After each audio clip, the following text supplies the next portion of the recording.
Welcome. Now it's time for us to go ahead and create our Kubernetes cluster on Azure Cloud.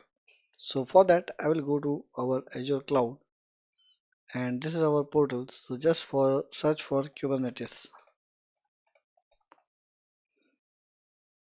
So here you will see Kubernetes services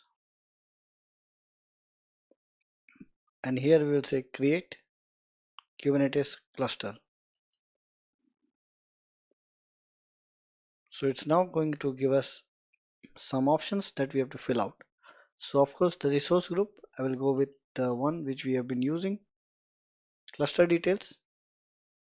So we have to give the cluster name. So here I will say Spring Boot AKS cluster.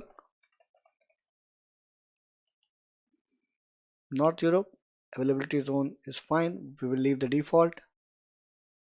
This means that it is going to have three zones in which our clusters will be redundant, which makes it much more highly available.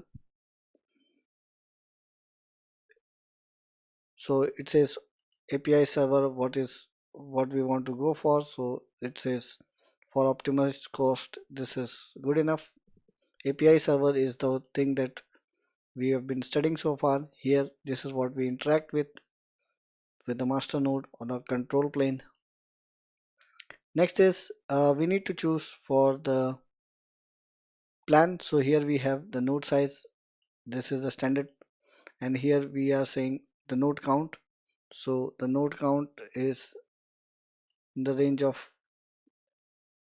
So I will go for whatever was the default. Let's say I will keep it as is 5. And scale method we can give auto scaling if you want. Otherwise we can leave it as is. So now we are saying node count, there can be one or maximum of 5 node counts in worker nodes that we can have in our cluster. That's what we are saying. So I will say make it 2 for now. 2 is the minimum and 5. Make it next. Leave it as is. The agent pool, encryption type, everything we will leave it as is. So with this role based RBAC mode of access control, we will use this one, which is default. We'll leave it. Then we have Kubernetes and Azure CNI. So I will leave the network configuration as kubenet, and this is what we are talking about, the network that it will use. And after that, the network policy. So either we can go with Calico or this. So I will leave it to none, which are default. And then container in here container registry, I'm going to choose the one that we created. So this one. Container monitoring, I will leave it enabled, and I will leave it to create a default log analytics workspace where it will push the logs. Azure policy, I will leave it disabled.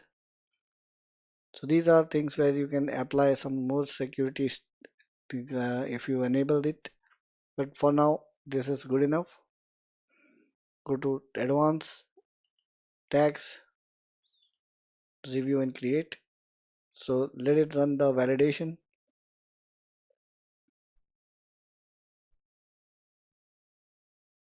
So it's going to check if everything is in proper semantics as per the validation rules.